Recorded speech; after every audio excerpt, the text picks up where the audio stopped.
volta e trazer um episódio muito legal. Hoje estamos trazendo um japonês, isso mesmo, um cara fantástico, Fábio Matsui, esse cara que saiu da tecnologia, fez engenharia eletrônica e hoje ele é fundador e sócio da Cypress, isso mesmo, uma empresa de fusão e aquisições que ele vai nos mostrar e contar um pouco como é que funciona esse processo de aquisições e fusões. Fábio, seja muito bem-vindo aqui no Homens de Prata, é um prazer recebê-lo. Você atendeu gentilmente o nosso pedido. O prazer é meu também estar aqui, agradeço pelo convite. Muito legal, veio aqui engrandecer e, sabe, contribuir com essa esse nosso grupo tão seleto dos Homens de Prata e Mulheres de Prata. Fábio, me fala uma coisa, você tem 52 anos? Isso. Quantos filhos? 2 filhas. Gêmeas? Gêmeas. E eu até estava brincando com ele, né? Eu nunca tinha, pouco ouvi falar de gêmeas japonesas. Deve ser muito legal, né, cara, ter assim, gêmeas. É bacana, mas dá trabalho. Tudo veio da minha esposa, né? É. Eu tenho uma cunhada que também tem gêmeos idênticos, as minhas filhas são gêmeas, mas diferentes. Dá muito trabalho no começo, até sendo um marinheiro de primeira viagem, tendo gêmeos, mas depois é muita alegria. O problema é que tudo vem em dobro, né? Bom, pessoal, é o seguinte, antes de mais nada eu gostaria de agradecer aqui o restaurante de Paolo, que mais uma vez, gentilmente, nos cede espaço para a gente fazer as gravações da data de hoje. A nossa querida Água Prata, que nos acompanha desde o primeiro episódio, assim como a Lifetime. Bom, Fábio, me conta um pouquinho da sua carreira pessoal e profissional. Você é engenheiro eletrônico formado pela Mauá e foi trabalhar na Kodak no seu primeiro estágio, é isso? Isso mesmo. Me conta um pouquinho dessa sua pequena trajetória como estagiário. Primeira experiência de trabalho em empresa grande, entender um pouco o que a empresa era, o que a empresa representava e os diferenciais, as qualidades, os pontos também que poderiam ser melhorados. Experiência muito bacana como primeiro trabalho. Em que área específica você começou a trabalhar lá? Eu comecei a trabalhar na área de vendas, na parte de impressoras. Muita gente não deve saber, mas a Kodak tinha as máquinas Hectaprint, que eram impressoras de alta performance, alta velocidade, competindo com a Xerox. Eram os dois principais players no Exato.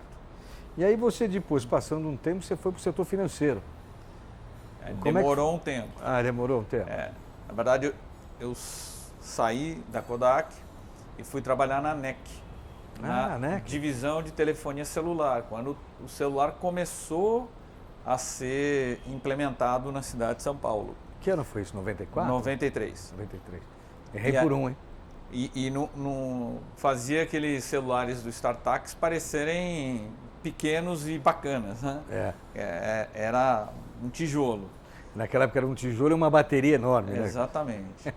Mas foi muito bacana ter participado de todo o processo de telefonia, implementação, telefone celular, todo mundo podendo falar de uma maneira diferente e você não precisando ter um telefone com fio.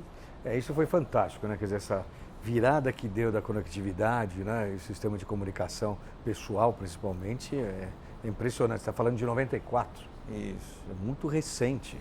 E numa época que para você ter um telefone celular, você gastava algo como $1.500, né? Eu lembro. Era caro. Pensava-se 10 vezes para comprar, nossa. E você pagava por ligação recebida e por ligação feita.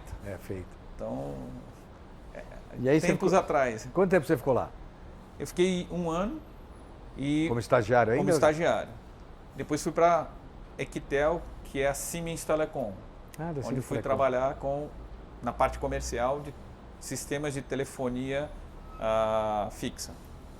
Então, todas essas... Mas a sua carreira foi mais na linha comercial até, Sim, departamento de comerciais? Eu nunca gostei da parte técnica. Então, eu fui para engenharia. Eu fui para engenharia com aquele sonho de eu vou montar aparelho de som, vou montar computador e tudo mais. E aí na faculdade você descobre que quem faz isso não é ninguém no teu país. É tudo fora. Todo o desenvolvimento de novas tecnologias é tudo fora do país. Aqui o pessoal só monta e vende. Legal. Então O CKD seria isso ou não?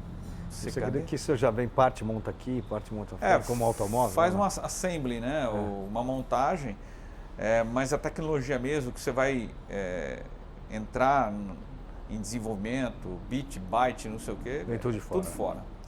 Gente, o barulho que vocês estão ouvindo é que nós estamos aqui num restaurante, né?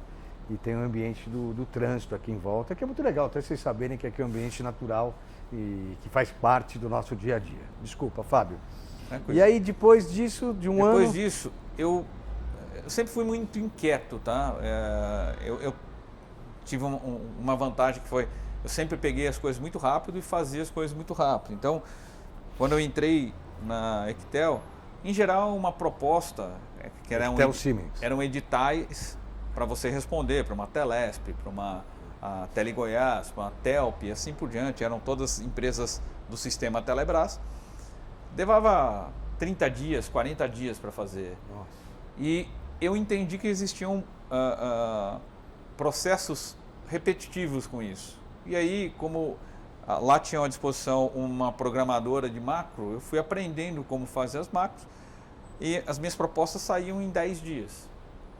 Então eu tinha muito tempo para fazer outras coisas e me inquietava. Então, e você que desenvolveu sozinho isso ou com a equipe? Fui eu que aprendendo, né? Logicamente você cola nas pessoas que sabem, você vai perguntando, elas vão te dando alguns caminhos, aqui. Você vai ajustando e faz isso acontecer. E aí, quando eu aprendia e já meio que dominava um pouco as coisas, eu queria alguma coisa mais desafiadora. Com isso, o desafio que eu tive foi, naquela época estavam empresas se preparando para participar do leilão de telefonia celular, banda A, banda B, e as privatizações. E aí me convidaram para fazer parte de uma empresa chamada Cente Telecom, que não existe mais hoje, é uma empresa que, uma joint venture do grupo Ayrton Senna com a Ireline Telecom, executivos egressos aí da Ericsson. Para fazer, o serviço oferecido era um número de telefone com uma caixa postal. Então, naquela época, ter telefone era muito caro. Custava $1.000, $2.000 para você ter e quando você achava. E o serviço era muito caro? O serviço era caro. Então, era muito comum, naquela época, que você não tendo telefone, você usava o telefone da padaria para receber recado. Essa empresa foi criada para você ter um número pessoal, que era uma caixa postal onde você recebia a mensagem e frequentemente você ligava para saber se tinha mensagem ou não e poder retornar para as pessoas. Mas foi curto, né? Isso aí foi curto, porque a privatização e depois a entrada aí das empresas de telefonia celular demorou 2 anos. Então, rapidamente, mas essa era a porta de entrada para esse grupo fazer isso. Tanto que depois eles entraram e ganharam a concessão da TES, que depois foi comprada pela BCP. Então, BCP que virou Claro. Exato. Então foi um momento bacana, porque eu tive que criar uma empresa do zero, na parte operacional. Que bacana. E aí você saiu daí e foi para a Credit Card, não? Eu quero saber que momento você foi para esse financeiro. Nessa hora, eu resolvi fazer um sabático, fui para fora para melhorar meu inglês. Eu já tinha na minha lista de objetivos fazer um MBA fora. Mas para fazer um MBA fora, eu precisava melhorar muito meu inglês, que não era bom, o falado. E aí eu fiquei 8 meses fora, em São Francisco e Berkeley. Eu fiz alguns cursos para melhorar inglês e eu também fiz cursos à noite, na parte de marketing e na parte de finanças corporativa. E ainda fiz um estágio não remunerado, numa empresa que trabalhava aí com fornecimento de offices,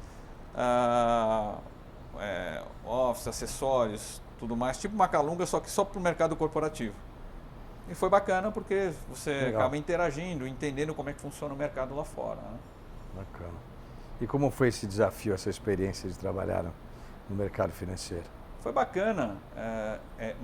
Não foi mercado financeiro, né? Mas... Não, eu digo financeiro porque depois você foi para a Credit Card. Aí o que aconteceu? Eu voltei nos Estados Unidos e fui buscar a colocação no mercado. O que aconteceu? eu participei de mais de 30 processos e eu consegui 4 propostas de emprego. Que bacana. O Banco Bolzano Siemens, Credit Card, a Nortel Telecom e acho que mais uma outra ali. Mas é engraçado, né? Ter 2 propostas financeiras e também de telecom, né? Exato. Nessa hora, o mercado financeiro era um mercado que eu não conhecia, mas que me atraía bastante. Optei para ir para a Credit Card, para ter uma carreira mais internacional, global. Fui como trainee executivo da Credit Card e fui exatamente para a área de análise de investimentos, a área financeira. E foi bacana, porque... Que ano foi isso? Final 97. Até então eu nunca tinha estado numa empresa com um nível de pessoas tão alto. Assim, capacidade, pessoas muito boas e muitas das quais eu mantenho relacionamento até hoje. Que bacana. E foi interessante porque lá eles deram autonomia para você desenvolver alguns projetos que pudessem ser interessantes. E naquela época eu desenvolvi um projeto que hoje estaria muito ligado à parte de Big Data, que é mensurar a rentabilidade por cartão e por cliente. Que bacana. E aí tanto que a área de marketing depois pegou todos esses dados e fez algumas ações para os clientes que traziam maior rentabilidade para a empresa. Deram caixa de bombom da Copenhague, naquela época só existia Copenhague, não tinha outras... Já era cara desde aquela época. Já era cara desde aquela época. Então foi uma ação de bastante impacto junto aos clientes aí da empresa. Legal. Bom, e aí chegou em 2005, se não me engano, você montou a Cypress. Não. Aí não? Eu saí da área... Nossa, o cara tem coisa pra caramba. Eu saí da área financeira e fui para a área de marketing, na Credit Card. Também buscando a tentar fazer alguma coisa ligada com a parte de dados e ações aí mais de marketing estratégico. Quer dizer, engenheiro, foi participar da área de vendas, na telecomunicações, depois para o sistema financeiro, querendo ou não, que é a Credit Card, e aí foi para o marketing. Exato. E aí, nessa hora, a Andersen Consulting, a divisão de estratégia, me fez uma proposta para ir para lá, ser consultor, com a promessa de que se eu tivesse uma boa performance, eles pagariam o meu MBA fora. Eu acabei indo, divisão de estratégia, para o mercado de telecom, mídia e alta tecnologia. Então, voltando o mercado... Voltou de novo. E aí foi muito interessante, o que me atraía para uma consultoria era o seguinte: na Credit Card eu sabia que eu chegaria muito fácil à diretoria. Eu era um gerente, mas sim, era um caminho natural. Era um caminho natural. Mas eu queria saber como é que eu dou um pulo para depois. Se eu sempre soube que as consultorias sempre te ensinavam a ter um pensamento mais estruturado, ser mais sintético e ir direto ao ponto, que é muito que os executivos demandam, né? Certo. Fui, acabei tendo uma performance muito boa, e tanto que quando eu entrei no MBA, eu fui fazer um MBA em Berkeley, a empresa se voluntariou a fazer o pagamento do MBA, desde que eu ficasse 2 anos na empresa. Me fala um pouquinho, agora da Cypress, para a gente adiantar um pouco. Cypress, acho que vale a pena dar um gancho em relação ao MBA, tá? No último semestre do MBA, eu estava no auditório com 500 cadeiras, 500 alunos que estavam no segundo ano ou no primeiro ano, e eu estava assistindo a palestra de um ex-aluno, 5 anos antes. Ele se formou em 97, eu estava me formando em 2003, que estava contando a história de como ele, junto com 2 alunos da engenharia de computação, criaram uma empresa de tecnologia e naquele ano, em janeiro, venderam a empresa por $200 milhões. Eu falei, pô, legal, como é que uma pessoa que é a gente 5 anos atrás resolve ser empreendedor, resolve criar uma empresa de tecnologia e 5 anos depois dá tão certo que vem alguém e compra a empresa. Aí eu me perguntei, qual que é a diferença entre ele e todos os 500 pessoas que estão sentadas aqui no auditório? Eu rapidamente cheguei à conclusão de que era a coragem de você largar uma carreira corporativa estável, com bons benefícios, um bom salário, para ter coragem de meter as caras no mercado e criar alguma coisa que poderia fazer sentido ao mercado. E isso ficou na minha cabeça. No MBA também, eu fui logo depois do estouro da bolha da internet. E eu queria fazer uma experiência em fusões e aquisições em banco de investimento. Já foi com essa missão. Só que naquele momento, como estávamos no meio de uma crise, os bancos de investimentos não queriam gente buscando uma transição de carreira. Eu estava saindo de consultoria para banco de investimento. E eles não estavam fazendo isso. Então, acabou que eu fiz o Summer Job em consultoria mesmo, voltei para o Brasil, mas ficou aquela pulguinha, aquela lâmpada mágica acendendo na cabeça, né? No final, surgiu a oportunidade de eu, junto com outro colega da Accenture e mais um ex-presidente de empresa, a gente criar uma empresa para o mercado de fusões e aquisições. Que bacana. E era um mercado que não existia ainda. Por quê? No Brasil, né? Lá fora? No Brasil. Aliás, existia para grandes empresas, mas para o middle market não existia. Esse era o foco de vocês? Esse era o nosso foco. E que a gente viu muito quando a gente viveu 2 anos lá, você via muita empresa focada no middle market. A gente falou, por que não? O mercado vai começar agora. A Gol estava começando a abrir o capital. E outras empresas tentando fazer decolar a Bovespa para novo mercado. Sim. Falou, isso daqui vai demandar serviços de fusões e aquisições. Que bacana. Aí eles montaram a Saipem. Com a cara e coragem, resolveu montar a Saipem. E hoje é um sucesso. Hoje está entre as principais do Brasil. Legal. Parabéns, fico orgulhoso de conhecer vocês e saber desse empreendimento. Agora me fala uma coisa, com a sua experiência no empreendedorismo, eu queria que você contasse para a gente o que, pensando nos 50 a mais, o que precisa ser feito para iniciar o empreendedorismo hoje? Tem alguma dica, alguma receita? Não é receita, né? Mas assim, poxa, que as pessoas devem acreditar, o que você recomenda? Acima de tudo, todo movimento tem que ser bem pensado. Não adianta, tive uma ideia, eu vou sair, largar tudo e fazer isso aqui acontecer. Tem que avaliar, você tem um fluxo de caixa que permite você ficar algum tempo sem receber nada? Porque no final, quando você abre alguma empresa, você está aportando o seu tempo e o seu trabalho. E você está abrindo mão de uma remuneração estável e certa todo mês. Então, você precisa ter a certeza de que não só você acredita naquela ideia, mas que você tem recursos para se manter por algum tempo. Principalmente para aqueles que já pararam e têm um recurso, investir em algumas coisas mais seguras, né? Alguns investimentos mais seguros, conservadores. E aí eu digo para esse pessoal, poxa, que com a longevidade, pensando que nós estamos vivendo 30 anos a mais hoje, pensando do que nós imaginávamos há 20 anos atrás. Estamos aí com a média de 80, 90 anos a perspectiva de vida.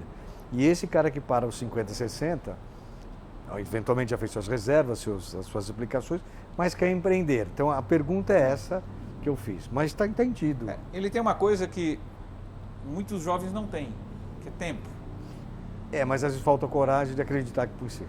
E eu acho que o principal é você ter um sonho e você acreditar nesse sonho. Legal. Se você tiver um sonho e acreditar nele, você vai tomar muito não.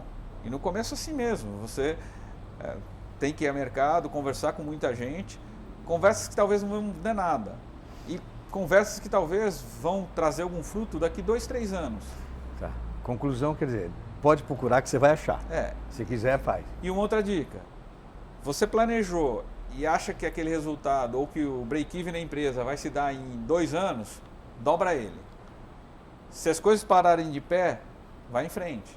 Porque sempre, toda empresa startup, ela vai demorar o dobro de tempo e o dobro de dinheiro do que se imagina.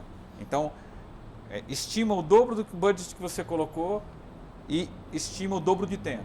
Se a conta parar de pé, você está tranquilo para ir em frente. É um risco sempre, né? Agora me fala uma coisa, mudando um pouquinho. Como é que você tem atuado ou já atuou em ações sociais, projetos sociais? Esse é um bom ponto e sempre me atraiu. Na Credicar, a Credicar tinha um instituto chamado Instituto Credicar, que ajudava muitas instituições. Sei.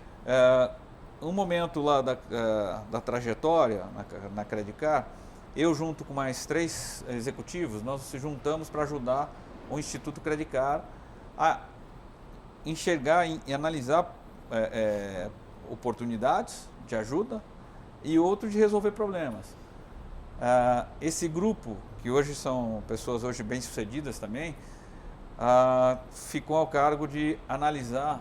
Eles tinham uma parceria de um sopão, que era pegar os restos de vegetais do CEAGESP, misturava tudo isso numa sopa e doavam para instituições, sejam de crianças carentes ou de idosos e assim por diante. E até hoje vocês fazem isso ou não?